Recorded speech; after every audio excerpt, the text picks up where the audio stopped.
Good morning, magandang araw, magandang hapon, magandang gabi po sa lahat. Sa araw po na ito ay ituturo po natin kung paano po maglagay ng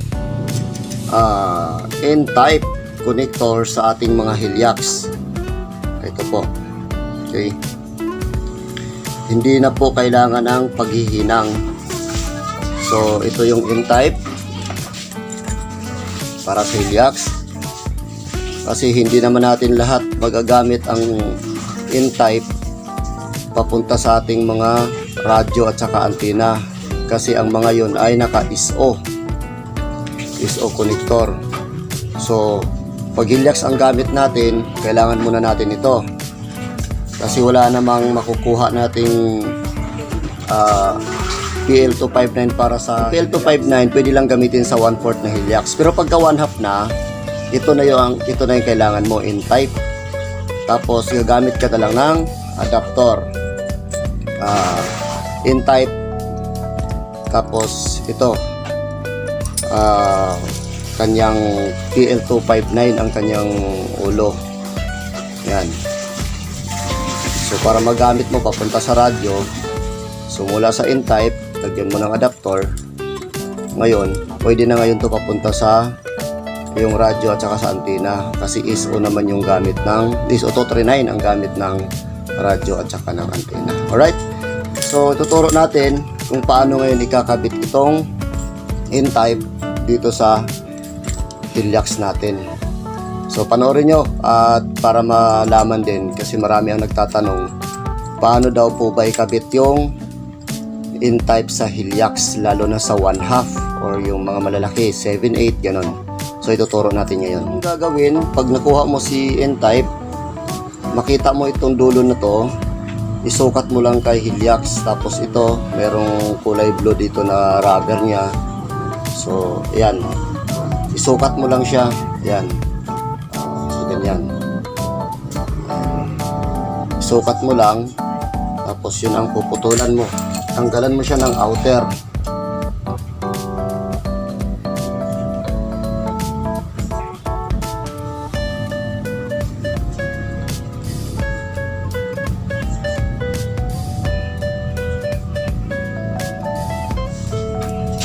Tansyahin nyo lang na hindi rin mahiwa yung outer noong Hilux.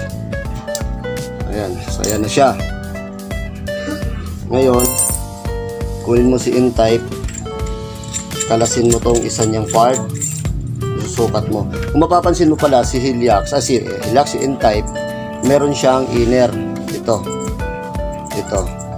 Yan ang magsisilbi niyang lock. Kaya di na kailangan maghinang, kasi pag nilusot dyan mamaya, yan ang magsisilbing lock niya, kasi bubuka ito, iipitin niya si Hilux. Yung outer, iipitin niya itong outer para hindi siya mahugot pa labas. So susukatin mo lang, since mahaba kasi ito, ang sukat nito, ang kapantay nito, yung sa outer niya, itong gilid na to. So isusukat lang natin. Yan. Pero ang gagawin mo, lalagyan mo siya ng allowance, kasi itong allowance yan yung tutupiin natin palabas. Okay?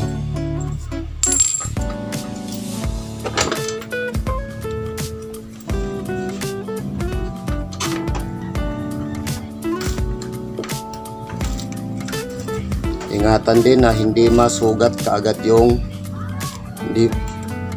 kanyang positive sa gitna. Okay.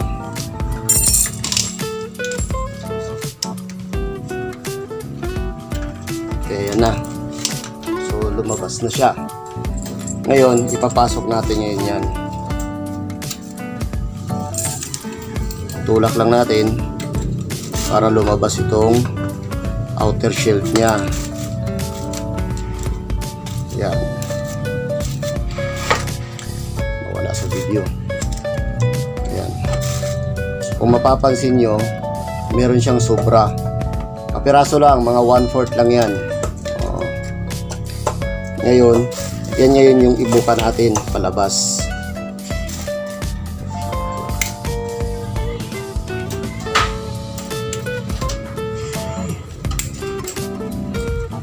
malambot lang naman siya, kaya kahit screwdriver pwede mo siyang biyakin palabas.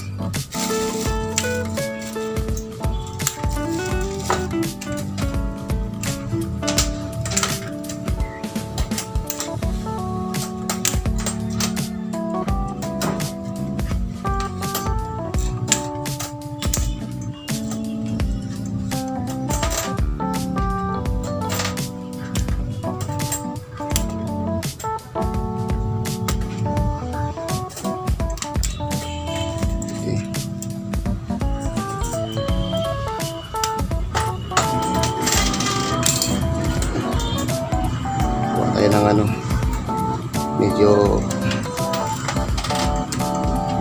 matigas, sumasabit konti. Ayan.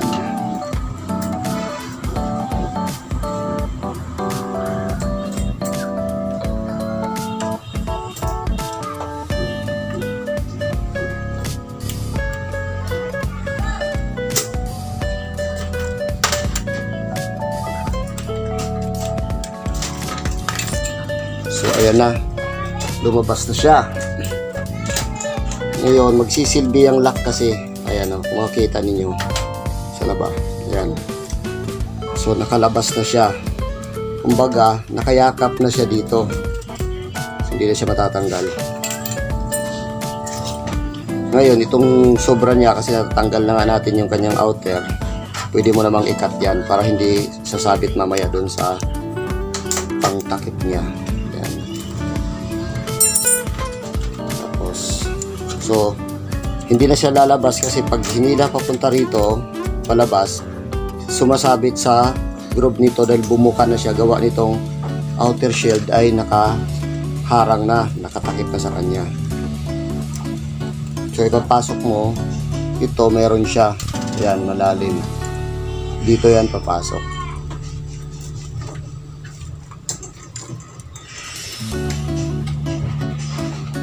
Ayan. So ayan na, hihigpitan mo na lang. Okay. Ayan. Okay, madali lang. Ayan. So kuha na natin ng pliers para panghigpit.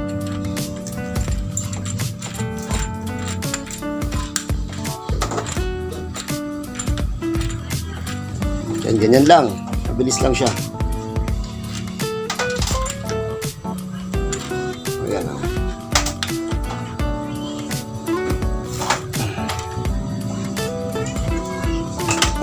Yan. So, kumabit na. Ayan na yan. So, hindi na siya matatanggal kasi nalock na siya. Saka mo ngayon kukunin itong adapter mo. Naka-in-type din yung kanyang kabilang side. Ayan. Kabit mo lang. Ayan. Yan, okay na siya. Hindi mo na kailangan hinangin. Okay? So, nakakabit na. Pwede mo na siyang gamitin sa antena at sa radyo. Yung kabilang side, ayan o. Ayan na silang dalawa. So, ganyan lang po. Mabilis lang magkabit ng N-type doon sa ating Hilyax na 1/2. Ayan. Ganon din kahit mga 7/8 pa yan. Pero ang 1/4 kasi kahit PL259 pwede siya roon. Kasi maliit lang, magkasya yun. Yun, hinihinang talaga yun. Pero dito, hindi na kailangan hihinang dahil nga meron siyang sariling lock para hindi mahugot yung ating mga N-type. Ayun lang mga katropa. At mabilis lang po. Panoorin nyo lang maigi. Ulit-ulitin yung pagpanood para malaman ninyo kung paano talaga ginawa. Hindi naman natin ikakat yung video para makita ninyo, malaman ninyo. And maraming salamat sa panonood. Hanggang sa muli. At huwag kalimutan mag-subscribe at panoorin ang ating mga video. At sa mga susunod pa ng mga video, tuturo pa natin yung iba pang mga paano magkabit sa coax at sa ating RG8. Ayan, sa RG8. Tuturo din natin yan. And maraming salamat at kita-kita tayo sa susunod na video. Mabuhay po ang lahat. 73